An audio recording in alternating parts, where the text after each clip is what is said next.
와.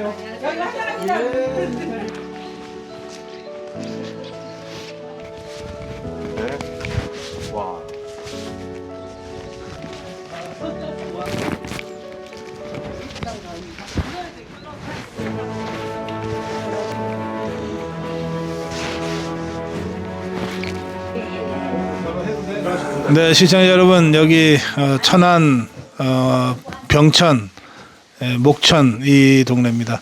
우리 108배 투쟁하시고 3보1배 투쟁 함께 해주신 또 주도해주신 상수 스님께서 여기 이런 작은 이건 사찰이라고 해야 되는지 암자라고 해야 되는지 모르겠는데요. 하여튼 거기에서 지금 우리를 위해서 이렇게 아주 멋진 밥상을 차려주셨는데 우리 천안의 아미고 동지 여러분들하고 함께 하고 있습니다.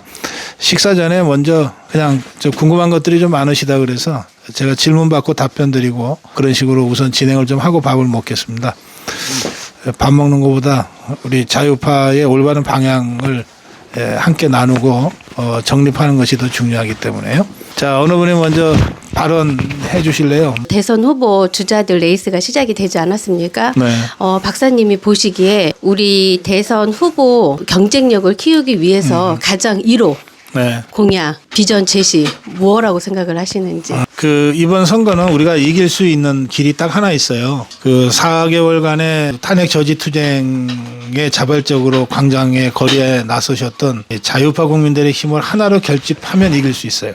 그러려면 그 광장에 나서서 투쟁했던 자유파 국민들의 염원을 자신의 공약으로 내세워야 돼요. 간단하게 얘기하면 윤석열 정신을 계승해서 종북 주사파와 끝까지 투쟁하고 대한민국을 지키겠다. 뭐 그렇게 공약을 해야죠. 지금 우리 자유파 국민이 원하는 후보가 그런 후보잖아요. 그러니까 그 핵심 공약을 하지 않고 뭐 갑자기 무슨 정책으로 뭘 하겠다 그 백날 얘기해봤자 소용없어요. 그러니까 정치 지도자는 국민이 원하는 얘기를 해줘야 돼요. 그럼 자격 없어요. 그런 얘기 못 할 거면 못하거나 안 하거나 뭐 그건 그것들 선택의 문제인데 빤히 알면서도 하기 싫어서 안 하는 자들도 있고 아예 무식해서 몰라서 못하는 자들도 있는 것 같은데 그런 중에도 자유대한민국을 지키기 위해서 윤석열 정신을 계승한 우리 자유파 국민들과 함께 끝까지 투쟁하겠다. 그걸 위해서 나섰다. 이렇게 당당하게 주장하고 선언하는 후보들이 한 3명쯤 있어요. 국민의힘 안에. 예. 김문수가 그렇고 나경원이 그렇고 이철우가 그렇습니다. 그러면 그 셋 중에 한 명을 우리가 국민의힘 후보로 뽑아놔야 되고 국민의힘 바깥에도 그런 사람들이 있어요. 우선 자유통일당의 후보 내면 그 후보 그렇게 주장할 거 아니겠어요? 또 황교안도 그런 주장하잖아요. 근데 국민의힘이 도저히 그렇게 할 수 없을 것 같아서 차라리 탈당해서 출마하겠다고 지금 무소속 출마 선언했잖아요. 그 두 사람이나 이미 있네 우리는. 한독수가 어떻게 할지는 우리가 좀 지켜봐야 될 일이고요.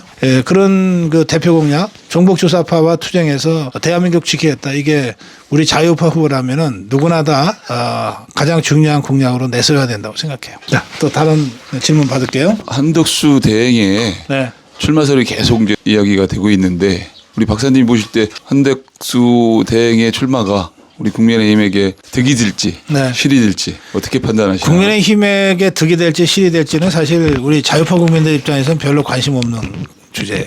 자유우파에 도움이 되냐 안 되냐 이렇게 봐야죠. 네, 그렇죠. 저는 뭐 도움이 된다고 생각합니다. 그런데 그러니까 정치권에서 통상적으로 출마할 거냐 말 거냐를 질문할 때 진짜 지가 스스로 안 하겠다고 생각하는 사람은 안 한다 그래요. 그런데 할지 말지 결정이 안 됐거나 하고 싶은데 여러 가지 상황을 보는 사람은 안 한다는 말을 안 합니다. 지금 한덕수의 스탠스가 그래요. 그래서 저는 뭐 여러 가지 심각하게 고민하겠지만 할 가능성이 매우 높다. 그렇게 보고요. 그러면 왜 이 사람이 할 거면 국민의힘 후보로 경선에 참여해서 하지 왜 바깥에서 하냐.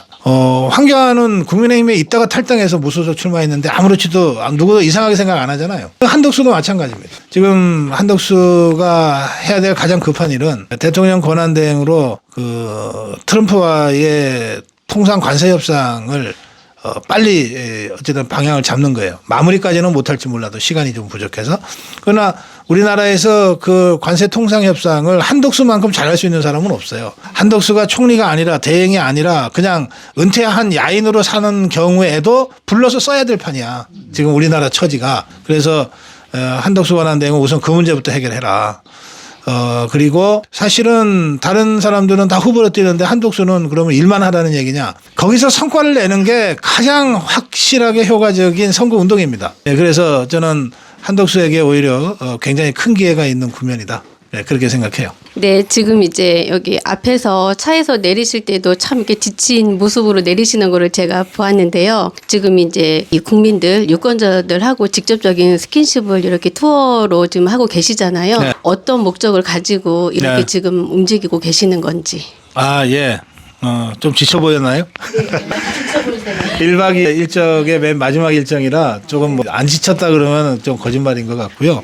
근데 1박 2일 동안 이 현장에서 우리 아미고 동지들 만나면서 또 저도 힘을 얻고 그래요. 직접 이렇게 현장에 나오는 이유는 이렇습니다. 제가 하루에 한 번씩 2시간 생방송으로 우리 자유파 국민들께 제 메시지를 전해드리고 또 유튜브만이 할 수 있는 쌍방향을 최대한 저희가 구현하려고 합니다. 그래서 늘 방송할 때마다 댓글창에 올라오시는 여러분들의 의견도 듣고 하지만 이게 이제 그런 거죠. 이게 화면을 통해서 만나는 것과 오프에서 직접 만나는 건 완전히 달라요. 그 느낌이 다르고 밀도가 다르고 강도가 달라요. 그리고 아무리 쌍방향이 가능하다고 하지만 댓글창에서는 댓글로 짧게 질문하면 제가 제 생각을 쭉 얘기하고 지나갈 수밖에 없잖아요. 근데 현장에서는 아니면 아니라고 또 반론하시고 그러잖아요. 또 이게 사람이 대화를 한다고 하는 게 무미건조하게 말만 왔다 갔다 하는 게 아니거든요. 이를테면은 우리가 요즘 카톡으로 대화 많이 하죠. 그러면 카톡에 여러 가지 이모티콘 쓰잖아요. 그건 일종의 표정, 제스처를 문자로 표현하는 거거든요. 그러니까 우리가 현장에서 만나면 아무 말 없어도 지금 제가 얘기할 때 제 말씀에 대해서 공감하는지 저것도 말이라고 하냐 그러고서 속으로 비웃는지는 표정으로도 나타나잖아요. 그리고 또 여러분들이 리액션을 통해서도 확인이 되잖아요. 이거하고 이 쌍방향이 구현된다고는 하지만 고성구 TV 댓글창하고는 또 그런 면에서 좀 차원이 다릅니다. 무엇보다도 저는 지금 충분히 이길 수 있는 선거를 해봤자 안 돼. 어차피 질 것 같아. 라고 패배주의에 빠져서 이길 수 있는 선거를 질까봐 걱정해요. 예. 이게 이제 8년 전에 그 우리 아픈 추억과 그 경험도 있고 또 이번에 윤석열 대통령 다들 복귀할 줄 정말 굳게 믿었는데 정말 느닷없이 저것들이 8대0으로 파면을 시키는 것에 따른 충격과 실망감과 막 이런 것들이 있잖아요. 다 사람이기 때문에 아무리 우리 자유파 전사들도 사람이기 때문에 어깨에 처지는 거 어쩔 수 없고 좀 그렇죠. 근데 이런 거를 하루빨리 떨쳐 일어나야 됩니다. 우리가 이길 수 있는 선거거든요. 왜 이길 수 있는 선거인지는 제가 수십 번 지금 얘기하고 있어요. 이재명이는 절대 지금 40을 못 넣는다. 이자가 3년 전에 47 얻은 게 최고고 그 후 3년 동안 내내 마이너스만 해와가지고 그 3년 전에 47은 비명계도 반명계도 다 이재명이한테 표 모아줘서 47 아니에요. 그 비명계 반명계를 전부 막 학살하고 난도질해갖고서 쫓아내버려가지고 지금 이낙연이 같이 완전히 밖에서 반 이재명을 외치는 사람들이 있잖아요. 그런 표를 계산하면 이자가 40을 절대 못 넣는다. 우리는 3년 전에 윤석열 대통령이 얻었던 48만 얻으면 된다. 48. 그 48은 지금 대통령 지지율이 45, 48, 52까지 나오고 있잖아요. 그 표만 얻으면 되는 거예요. 그래서 이처럼 우리가 손쉽게 이길 수 있는 선거도 별로 없다. 이게 무슨 기성 언론들이 자기들 장사해 먹으려고 자꾸 중도가 어쩌니 그러는데 중도는 지금 없어요. 체제 전쟁 중인데 무슨 중도가 있냐고요. 대한민국 지키든지 아니면은 무너뜨리든지 둘 중에 하나지. 여기에 중간쯤 있어요? 절반만 무너뜨리자 그런 사람이 있어요? 네, 중도는 없다고요. 확실하게 대한민국 지키자고 하는 우리 자유우파 표만 똘똘 뭉치면 48에서 50이 넘어가요. 그리고 이재명이 저거는 아무리 기를 쓰고 애를 써도 40 넘기 어렵습니다. 그러니까 이길 수 있는 거야. 그런데 우리가 해봤자 안 돼 라고 포기하고 주저앉으면 저 이재명이한테 표가 더 가요. 그래서 이길 수 있는 선거를 우리가 정말 허무하게 질 수도 있기 때문에 힘내자고 제가 여러분들 찾아가는 거예요. 이거 포기할 때가 아니다. 우리가 이길 수 있다. 우리가 일어서는 순간 이긴다. 그거를 여러분들한테 직접 좀 전하고 싶어서 방송으로는 이게 한계가 있는 것 같아서 직접 여러분들 찾아뵙고 있습니다. 저는 지금 이제 우리나라가 6.25 때처럼 진짜 딱 부산만 남겨진 상태에서 낙동강 전선을 지금 지키고 있다고 생각이 들거든요.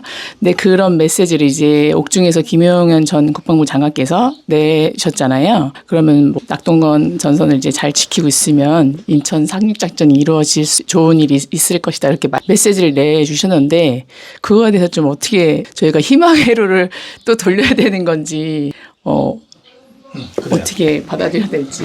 예. 뭐 김영현 장관이 뭐 감옥에 갇혀서도 꿋꿋하게 버텨주는 건 정말 고마운 일인데 근데 현장감은 조금 떨어질 수 있어요. 감옥에 있다 보면 아무리 뭐 신문을 볼 수 있다 하더라도 저는 지금 우리가 낙동강 전선 사수했던 그 6.25 때하고 상황이 다르다고 봅니다. 우선 윤석열 대통령 지지율이 그냥 나오는 게 아닙니다. 이 족벌 언론들이 하도 겁이 나니까 아예 윤석열 대통령 지지율 조사를 안 한 지가 벌써 한 2달 됐잖아요. 윤석열 대통령 지지율은 저희들이 자체 조사한 걸로 보면 45, 48, 52가 계속 나와요. 이게 우리가 낙동강에 밀려 있는 게 아니라니까.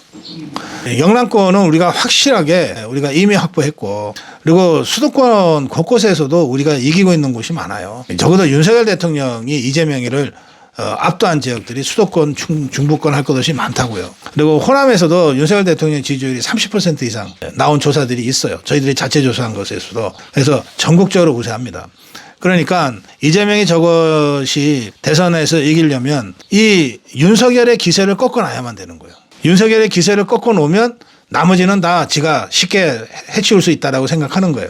그래서 윤석열의 기세를 꺾기 위해서 빨리 감옥에 다시 가둬야 된다. 그래서 계속 윤석열 대통령을 압박하고 김건희 여사를 압박하는 거거든요. 그런데 2가지가 달라요. 첫째는 저것들이 저런다고 해서 윤석열 대통령이나 김건희 여사가 기가 죽을 사람들이 아니에요. 그 헌법재판소에서 당당하게 변론하는 거 보세요.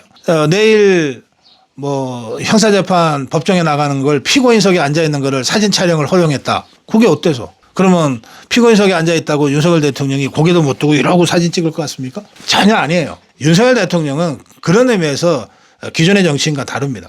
또 자기 스스로 내가 이기고 돌아왔다고 얘기하고 있잖아요. 실제로 승리했지. 그 헌법재판관 8명한테 파면 당하기는 했지만 정치적으로는 윤석열 대통령만큼 큰 승리를 거둔 사람도 없어요. 그게 우선 다르고 두 번째는 우리 자유파 국민들이 기가 죽지 않았어요.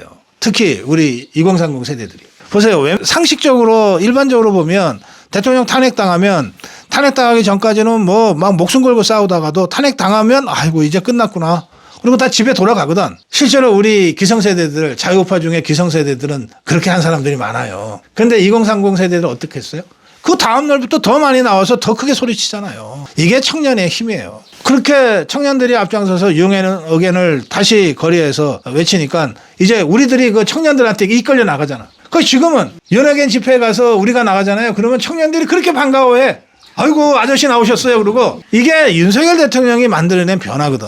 그 청년들의 그 의기와 투쟁과 힘을 어떤 누가 이걸 꺾을 수 있겠어요. 우리가 완전히 달라졌다니까요. 자유우파가 완전히 달라졌다니까요. 그래서 저는 별로 걱정 안 합니다. 우리가 흩어지지만 않으면 분열하지만 않으면 또 저 종북주사파의 분열 이간책과 저 배신자들의 책동에 또 넘어가지만 않으면 우리가 승리할 수 있다는 거예요. 사실 2번의 탄핵 다 배신자 때문에 탄핵당했지 뭐. 그렇잖아요. 근데 저 탄핵은 국회 탄핵도 국회의원들이 하는 거고 우리가 막 직접 막거나 할 수가 없잖아요. 헌재 판결도 저 헌법재판관 8것들이 하는 거지 우리가 어떻게 할 수가 없잖아요. 밖에서 소리치고 압력은 주지만 그런데 선거는 달라요. 선거는 우리가 직접 하는 거잖아. 헌법재판관 저것들도 한 표고 나도 한 표야. 국회의원 저것들도 한 표고 나도 한 표야. 우리가 압도적으로 다수잖아요.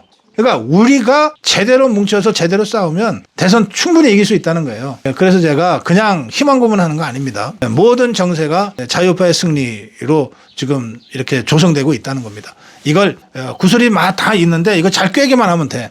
그래서 국민의힘 경선 잘 시너지 만들어내고 국민의힘 바깥에 있는 진짜 자유우파 세력 황교안이나 자유통일당이나 한독수나 또는 윤어게인 이 힘하고 잘 결합만 시켜내면 그 뭐 이재명이 따위는 별거 아니에요. 아무것도 아닙니다. 우리가 이길 수 있다 이렇게 제가 생각하는 겁니다. 또 다른 의견이요? 저는 부정선거에 대해서 있다고 생각을 하고 믿고 있고 그것 때문에 여러 사람들한테 부정선거에 대해서 굉장히 강조를 많이 하고 있거든요. 선거제도를 바꾼다든지 사전투표라든지 이런 걸 하지 않으면은 네. 근데 어떻게 그거를 지금은 방향성을 잡고 그래요. 있는지. 예. 천안 오기 전에 세종에서 한 1시간 정도 우리 아미고 동지들하고 질의응답을 했는데 10명 중에 10명이 다 부정선거와 관련된 주장들 하시고 질문도 하셔가지고 그 부분에 대한 답변을 제가 좀 자세하게 구체적으로 쭉 말씀을 드렸어요. 근데 그 영상은 지금 좀 이따 올라갈 거거든요. 저희 고선거 팀. 그러니까 전체적인 부정선거와 관련된 좀 자세한 말씀은 그 영상으로 대신 하겠습니다. 지금 질문하신 것과 관련해서는 세종에서도 계속 나온 문제인데 이게 국민의힘은 부정선거를 자기 당의 자기 이슈로 받아들이지 않아 왔어요. 5년간. 그리고 이번 후보 토론에서도 부정선거 자체가 이슈가 안 될 정도로 이걸 여전히 개무시하고 있어요. 그러면 저 국민의힘을 어떻게 길들여서 부정선거 이슈를 당의 이슈로 받아들이게 할 거냐? 쉽지 않아요. 그리고 괜히 우리가 헛고생할 필요도 없어요. 뭐냐면 국민의힘의 당헌 당규에 따르면 대통령 후보가 되면 당 대표의 모든 당권에 우선해서 당권을 행사할 수 있게 돼 있어요. 대통령 후보가 캠프 구성하는 거고 대통령 후보가 당들어 이거 해라 저거 해라라고 지시할 수 있게 된다는 뜻이에요. 그러면 우리는 딱 한 사람만 설득하면 돼. 국민의힘 후보가 될 사람. 이 사람이 부정선거가 너무 심각하니까 수많은 부정선거 의혹이 있었으니까 그 의혹은 선거 끝나서 내가 대통령이 된 다음에 철저하게 파헤쳐서 사법 처리하겠다. 그런데 당장 올해 대선이 부정선거가 자행될 우려가 위험성이 너무 높다. 그러니 앞으로 당은 부정선거 막는데 총력을 다해라. 이게 후보만이 그런 결정을 할 수 있어. 그리고 후보가 결정하면 당은 따르게 돼 있어요. 국회의원 108명이나 되는 것들한테 찾아가서 부정선거가 얼마나 심각하고 위험하고 설명할 필요 없어. 그냥 후보 하나만 설명하면 돼. 그런데 우리가 어쨌든 현실적으로는 그 8명 중에 1명을 국민의힘 후보로 뽑아야 되잖아. 그러니까 이 부정선거 얘기를 제대로 이해하고 그리고 이것을 후보의 선거 캠페인에 전면에 배치할 수 있는 사람을 우리가 뽑아야 돼. 그다음에 국민의힘 경선으로 끝나는 게 아니고 국민의힘 바깥에 황교안과 자유통일당과 한덕수와 또 단일화 해야 되잖아. 그럼 황교안은 5년 동안 이 부정선거를 자기 이슈로 만들어 갖고 온 사람이잖아. 단일화 대상이 되는데 황교안이 이렇게 해서 자유우파 전체 단일 후보가 되면 하지 말라 그래도 부정선거를 전면화 내세우고 선거를 할 거예요. 근데 황교안이 지면 그러면 경선에 진 사람은 경선에 이긴 후보를 돕기 위해서 선거 캠프에 결합하게 돼 있어. 그래야 단일화 효과가 있을 거 아니야. 그러면 김문수가 최종 후보가 되건 한독수가 최종 후보가 되건 황교안을 그 캠프에 중용을 해야 되는데 뭘로 중용할 거야? 부정선거 방지. 그걸로 중용을 하면 그러면 황교안이 5년간 축적한 부정선거 투쟁 부방대가 전부 그 일을 하게 될 거 아니에요. 그렇게 해야 이 부정선거를 전면적으로 우리가 투쟁을 하면서 선거를 치를 수가 있어요. 그러니까 그거 하려고 황교안은 출마한 거예요. 자기가 이겨서 대통령 되려고 한 게 아니라 누가 대통령 후보가 되든 그 사람과 함께 부정선거를 철저하게 막기 위해서 이 사람이 몸을 던진 거거든요. 그러니까 그런 방식으로 후보가 결단하게 만드는 것이 중요해. 그리고 내가 보기에 이 부정선거 이슈도 윤석열 대통령의 1, 2상 계엄에 대한 판단과 직결돼 있어요. 그렇죠. 왜냐하면 1, 2상 계엄의 가장 중요한 이유는 반국가 세력을 척결하자는 것이고 그 중에 하나가 부정선거 문제잖아요. 그러니까 윤석열 대통령의 정신을 개성하겠다는 것은 바로 그 부정선거 이슈를 자기 의젠대로 받아들이겠다는 것과 똑같은 거예요. 그러니까 윤석열 정신을 개성할 수 있는 후보. 제가 보기에 국민의힘에 3명인데 그 제가 속에 들어가 보질 않아서 확신할 수는 없지만 이 사람들 정치인은 말로 하는 거니까 이 사람들의 말을 보면 김문수, 나경원, 이철우는 윤석열 정신을 개성할 생각이 있는 사람인 것 같아. 그 셋 중에 하나를 국민의힘 후보로 뽑고 그다음에 부정선거 가지고 5년 동안 투쟁해온 황교안과 그리고 한덕수와 단일화해서 후보들 만들고 선거 캠프를 차리면 지금까지 우리가 부방대가 5년 내내 진짜 막 고생하면서도 별로 성과를 내지를 못했잖아. 왜냐하면 정치권 바깥에서 소리치고 북치고 장구치는 그 일을 하고 정치권으로부터 특히 국민의힘으로부터 완전히 외면당했으니까. 지금 상황은 그것을 국민의힘 후보의 어젠다로 갖고 갈 수 있는 절호의 찬스가 왔다는 거예요. 그렇게 우리가 일을 만들어 가야 된다고 저는 생각합니다. 국민의힘과 민주당을 봤을 적에 SNS 활용도가 굉장히 차이가 나더라고요. 민주당 같은 경우에는 SNS 활용을 굉장히 잘 만들고 홍보도 많이 하고 이러는데 국힘 같은 경우에는 그런 데 돈을 투자를 좀 안 하는 것 같아요. 그래서 그런 부분들을 좀 보완을 해서 이번에 선거 치를 때 하면 좋지 않을까라는 생각. 투자를 안 하는 게 아니라 생각이 없는 것들이에요. 자, 보세요. 저 좌파들은 이재명 개딸. 이 개딸은 SNS 활동을 하는 개딸이에요. 그 손가락 혁명군에서 시작된 거 아니에요. 그러니까 SNS 조직이야, 개딸은. 그러니까 이재명과 SNS 조직인 개딸이 한 몸이지. 그다음에 여기에 차렷 절 그러면 딱딱 하는 김어준이와 좌파 유튜브들이 있죠. 여기에 한겨레 경향 같은 것들이 붙어 있잖아. 한 몸으로 움직이잖아. 그럼 우리는 어떠냐? 자유파는 저것들 말이에요. 지난번 총선 지자마자 그 책임을 누구한테 밀었어요? 극우 유튜브들 때문에 졌다는 거야. 그리고 광화문의 극우 세력 때문에 졌다는 거야. 그래서 정광훈 목사 물러가라 막 이랬잖아. 이것들이 뭐 힘이라도 있고 능력이라도 있으면서 그러면 내가 그래 한번 너희끼리 잘해보라 하겠어. 이것들이 뭐 기성 언론에 무슨 영향력이 있어요? 맨날 놀아나지. 지금 보세요. 막상 대통령 후보가 됐어. 자기 얘기를 왜곡하지 않고 그대로 전달할 매체가 없어. 그러니까 이것들이 어쩔 수 없어서 다시 고성근 TV에 출연해. 끝에 가서는 이것들이 필요할 때는 결국은 자유우파 유튜브 찾으면서 그러니까 당과 광화문 태극기 애국 세력과 자유우파 유튜브가 다 따로따로 놀았어요. 그러니까 광화문 태극기 애국 세력과 자유우파는 함께 움직였지만 저 정신머리 없는 저것들이 태극기 세력도 광화문 세력도 자유우파도 다 배제하는 바람에 완전히 스스로 고립돼서 그런 거지 돈이 없어서 그런 게 아니에요. 돈은 뭐 수십억씩 받는데 정부로부터. 그래서 이 문제도 쌍권층 있는 저 국민의힘에는 기대할 게 없어요. 그런데 후보가 광화문 태극기 애국 세력의 힘, 자유파 유튜브의 힘을 느꼈거나 체험했거나 알고 있는 자가 후보가 되면 그러면 후보가 자유파 유튜브에 나오고 후보가 광화문에 나와서 함께 투쟁하겠다 그러면 되는 거예요. 그러니까 선거 국면에서는 후보만이 발언권이 있어. 후보가 아니면 아무리 뭐해서 떠들어도 뉴스가 안 돼. 그래서 제가 자유통일당도 후보 내라 그런 거예요. 부방대도 후보 내라. 윤어게인 주장하는 청년들도 자기들 마음에 맞는 후보를 내거나 누군가를 지지해라. 구체적으로. 그래야 발언권이 생긴다. 그러니까 우리 자유파 유튜브들과 광화문 태극기 애국 세력과 윤어게인 세력 이들이 다 중첩되잖아요. 이게 다 함께 움직여 왔는데 유독 이 국민의힘만 따라 놀았거든. 근데 이것들도 이제 막 절박해졌어. 저것들 혼자 힘으로는 도저히 안 될 것 같아. 그래서 다시 오는 것이니까 그때 우리가 잘 받아주고 따뜻하게 받아주되 야단칠 확실하게 치면서 그렇게 데리고 가는 거가 가능해졌다. 예, 그렇게 생각합니다. 한 가지만 더 말씀드릴게요. 저는 좀 속상한 게 있는데 뭐냐면 좌파 유튜버들은 보면은 되게 서로가 험담을 하거나 서로를 뜯거나 이러저러 똘똘똘 뭉치는 게 있는데 우리 유파 유튜버 하시는 분들 이렇게 보면은 서로 그 단합이 안 되는 것 같고 안 되는 것 같아서 너무 속상하더라고요. 그거에 대한 어떤 이렇게 대책을 마련을 해서 좀 이렇게 뭉칠 수 있는 그런 방안은 없나 해갖고 여쭤보는 거예요. 좌파 것들이 지그들끼리 안 싸우는 거 아니에요. 지그들도 싸워. 그런데 이렇게 전쟁이 벌어지면은 지그들끼리 싸우는 게 이적행위라고 생각해서 철저히 그것을 못하게 해요. 그러니까 거기는 눈에 보이는 거는 이재명이지만 그 뒤에 좌파의 원탁회의 같은 게 있어. 그리고 그 북쪽에는 김정은이도 있고, 김정은이 지시와 그 교시를 매일매일 전하는 정찰총국도 있고 그렇단 말이에요. 그래서 저것들끼리는 우리보다 훨씬 더 심하게 싸워. 그걸 종파투쟁이라 그래. 지그들끼리 싸우면은 다 죽여 그냥.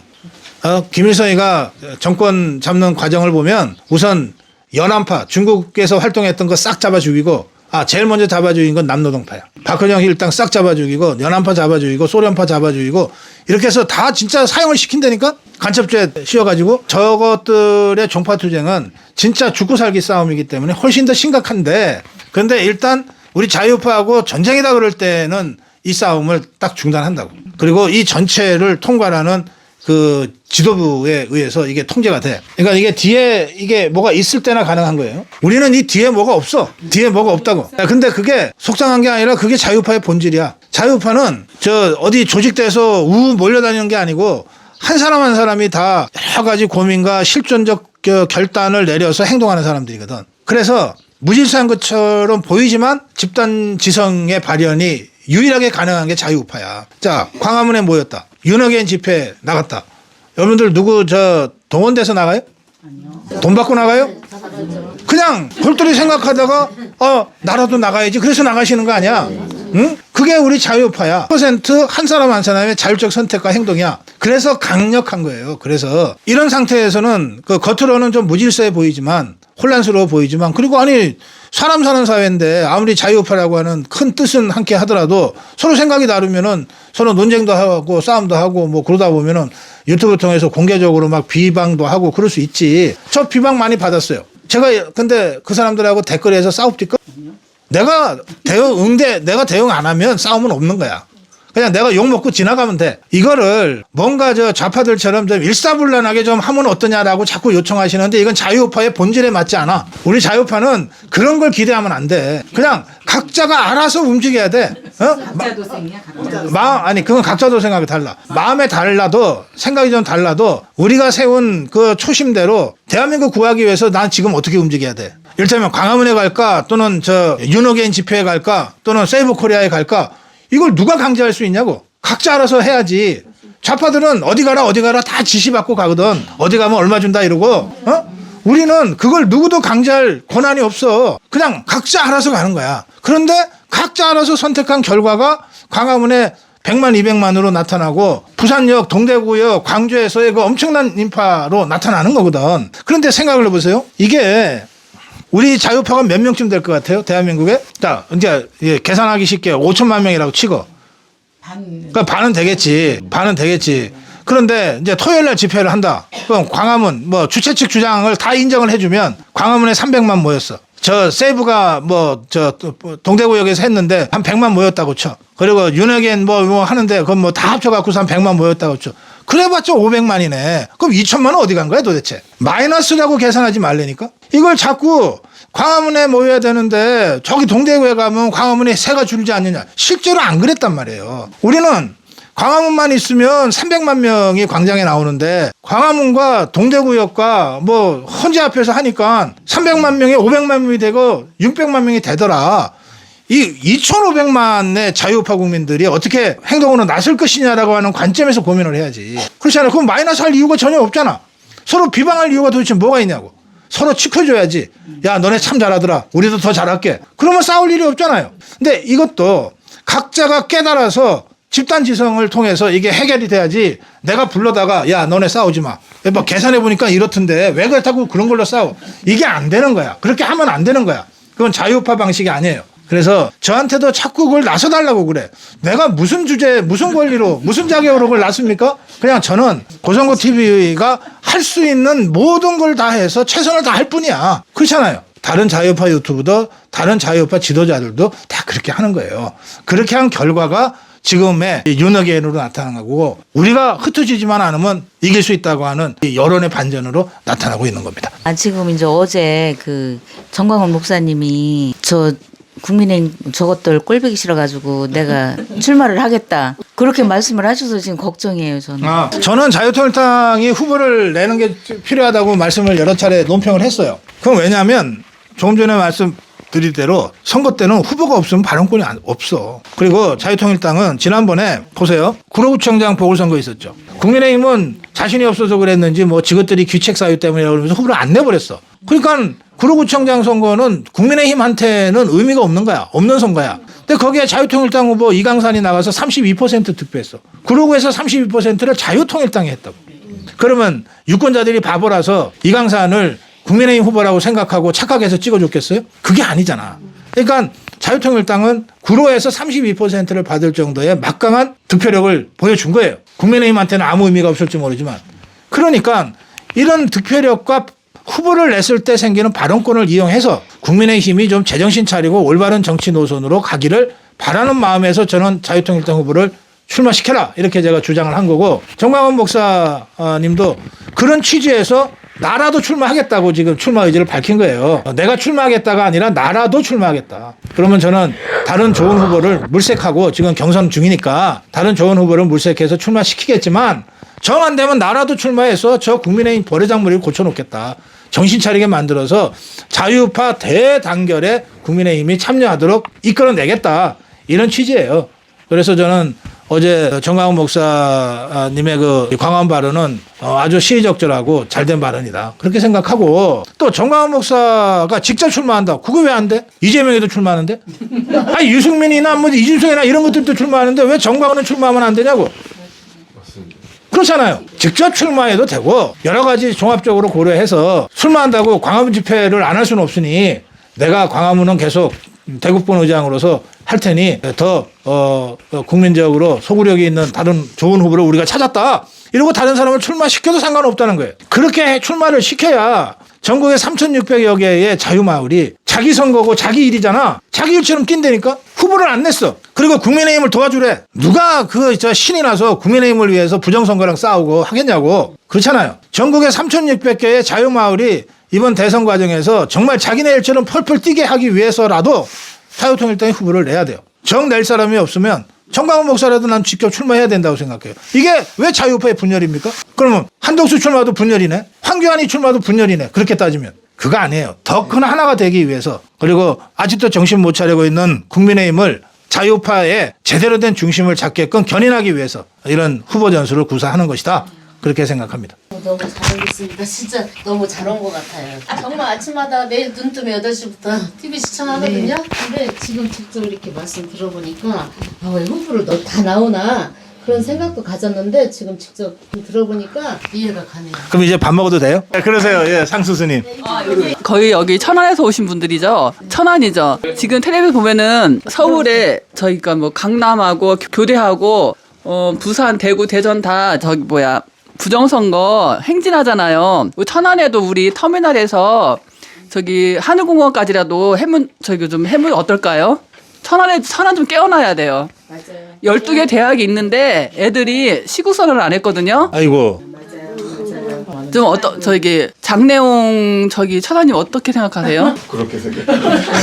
근데 우리 목요일마다 터미널에서 부정선거 집회하거든요. 4시부터요. 4시부터 5시까지 하는데 목요일 날에 그거를 집회도 좋지만 행진으로 하면 좋겠어요. 저기가는 터미널부터 그 하늘공원까지 1시간 반 동안 도는 거 그렇게 해가지고 한 사람도 깨웠으면 좋겠어요. 그래요. 네, 감사합니다. 예, 스님 말씀 제가 한마디만 더 붙일게요. 스님 말씀 들으면 자다가도 떡이 생긴대. 근데 스님이 집회도 집회지만 행진을 했으면 좋겠다 그러잖아요. 실제로 여러분 현장에 나가보시면 행진이 갖는 힘이 있습니다.